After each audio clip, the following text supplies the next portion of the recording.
my first year, I was the number 7 safety on the depth chart going into spring practice. So again, when that opportunity presented itself, I had to take full advantage of that.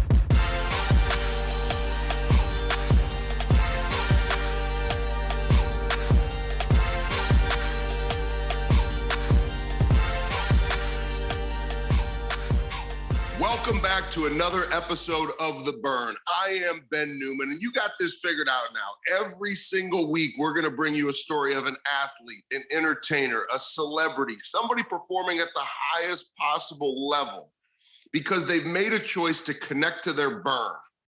Their burn is that underlying fire that ignites why and purpose, that then causes them to be disciplined in their daily action to attack what it means to be your best one day at a time.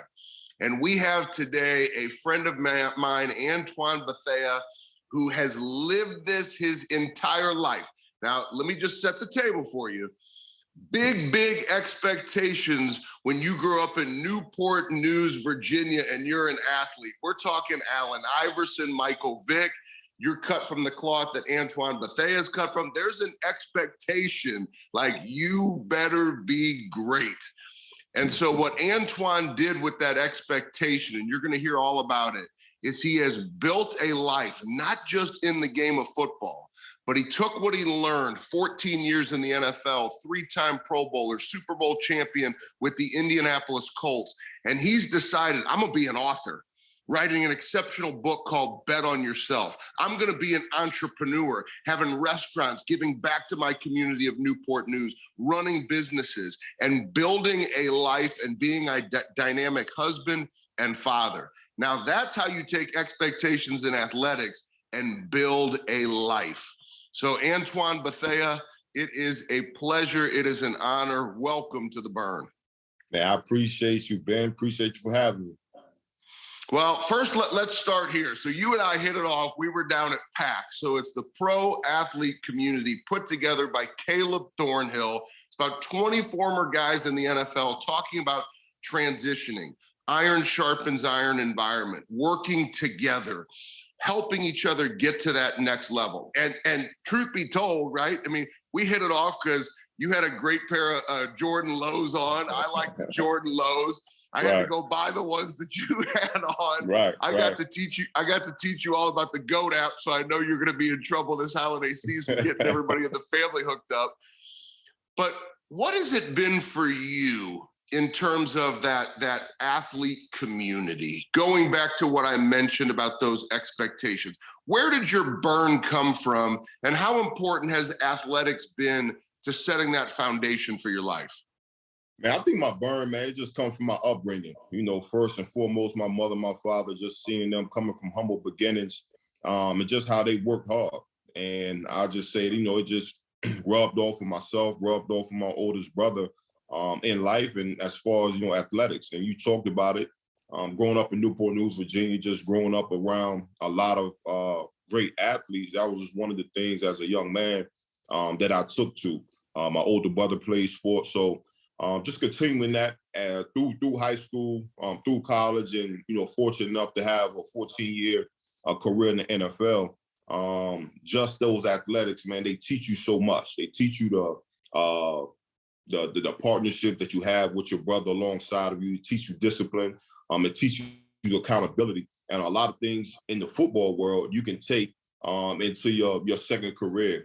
As you talk about athletes transitioning, so.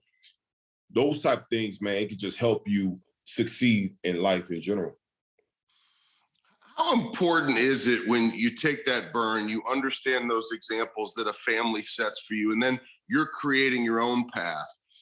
Sometimes, and I think this is where athletes struggle today, and I wanted to be able to hit on some messaging, because I think people see your resume, Super Bowl champion, Pro Bowl, 14 years in the league when the average is 3 years and 3 games, and they're like, man, I want that, and people lack patience today. So I believe in something that I call aggressive patience, right? So attacking what's in front of you so that you're ready when your opportunity comes. How important was it for you, speaking of those disciplines, to always be ready for that opportunity? And what can you say to these young athletes who really lack patience today? Yeah, man, that's the biggest thing. You know, people ask me like, what can I contribute to my success? And it's consistency, right? And then to your point is being ready for that opportunity and taking full advantage of it. And I think that's one of the biggest things that I can say, just in my career. Like, you know, my first year, I was the number 7 safety on the depth chart going into spring practice. So again, you know, when that opportunity presented itself, I had to take full advantage of that. And then to the young guys, man, like it's very, very, very important for you to be patient and just, you know, go through the process, whatever that process is. You know, everybody's path, everybody's story is going to be different. You know, everybody can't have that same story. So for the guys that's sitting back, that's waiting for their opportunity or waiting on their turn, just be ready when that time comes, because it will come. You don't know when it's going to come, but it will come. And when it comes, you have to be ready because you don't know when you'll get another opportunity. Follow-up question to this, because this is something I really admire about you. And, you know, we're new friends getting to know each other, and I've enjoyed our bond thus far and look forward to continuing to grow and helping each other on this path of life. Yeah. But one of the things that I admire about your story, you talk about aggressive patience and staying ready. You went to Howard. You know, I think of the Aeneas Williams who go to Southern and you go into Howard, and the individuals who you didn't play at a powerhouse school. You didn't play at a school that's entering the college football playoff, yet you maximized your opportunity. So how important is it for maybe these players? You're not at a Michigan, you're not at a Michigan State, you're not at an Ohio State, you're not at a Georgia, you're not at one of these Kansas State, these top institutions. How important is it, no matter what school you're at, to recognize you can make the most of this opportunity and take it as far as you want to take it? I mean, you hit it on the head, regardless of where you at. As my high school coach, as my college coach told me, if you're good enough, they'll find you. Obviously, I think everybody's goal is to go to college and play on that huge stage, play in front of 90,000 people. But like I said before, everybody's story is going to be different. Everybody's path is going to be different. So my path took me to Howard University, at HBCU. And again, you know, that right there was my story, was my path, which makes, for me, my story that much special. And you talked about, you know, Aeneas Williams, Walter Payton. You got so many legends that had a similar path, that went to a smaller school, that was able to go to the next level and have a major impact on a game. So again, regardless of where you go, take advantage of the opportunity and do the most with it.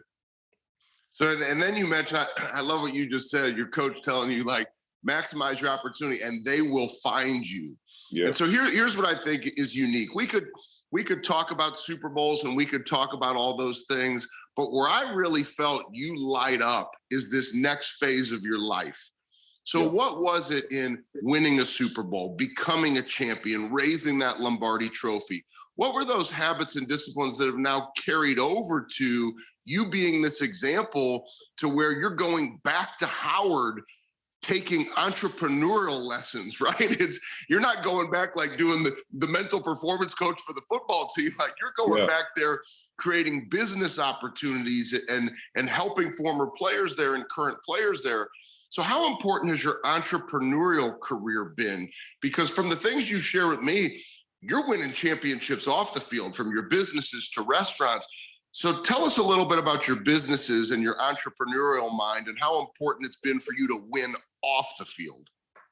Man, that's been one of the most exciting things for me. You know, obviously, I don't think I'll ever be able to obtain that high like it was running through the tunnel on Sunday. I don't think I'll ever be able to match that high.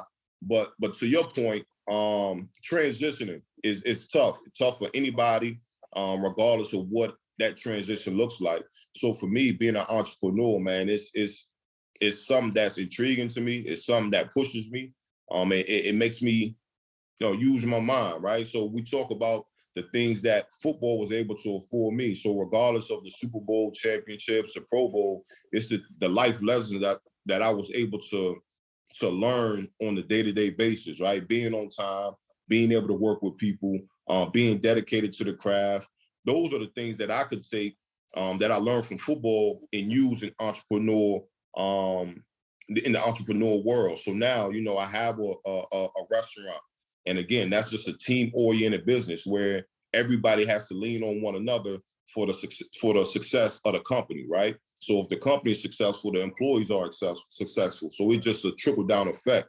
Having a trucking company, going in, having a partner in the trucking company, again, those are the type of things that you have to be dedicated to. You got to be resilient because everything is not going to be peaches and cream. Just like on the field, you're going to have ebbs and flows. You're going to have ups and you're going to have downs. It's the same way in the entrepreneur world. So again, I think football set me up to be partly prepared in the entrepreneur world. As you know, it's tough. It's tough running your business and going through the things. But again, man, the transition it's been good. It's been tough. But again, man, I know it's definitely going to be rewarding for me. Well, another one of the things that I admired about how you show up is still taking that team aspect, right? So you had team on the field, highest possible level, whether it be a restaurant. But what I felt as part of the PAC community, and all of us now being part of this PAC community, and for those who want more details on that, reach out to me, reach out to Caleb Thornhill, because more individuals that have played in the league that are listening to this interview, a lot of people don't understand the things that are available to them.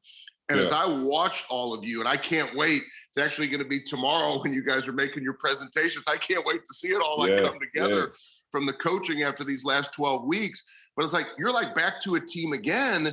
And I think a lot of guys, when they transition, there's fear, there's doubt, there's uncertainty. You didn't have that running out of the tunnel. And so this newness creates fear, and you want to go be by yourself. And I admire that you and all the individuals from this class have said, no, we're going to be a team together. We're going to figure out how we can help each other.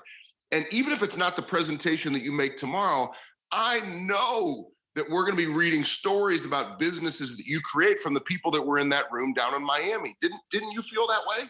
Nah, 100%. And to your point, man, I think what was so special about that week when we was in Fort Lauderdale, I think a lot of time when you transition a game, one of the biggest things that the guys say they miss is the locker room, right? It's the camaraderie that you have with the guys, being able to bond, being able to share ideas and experiences. So that week when we were down there, that's kind of what it was. We was back together. We was back in the locker room, being able to share ideas, and also being in a vulnerable state, being able to talk about the transition, how tough it is, how you're not so confident in your transition. To your point, when you're on that field, now you've been doing that most of your life, so you're always comfortable being able to go out there and do what you do on the field.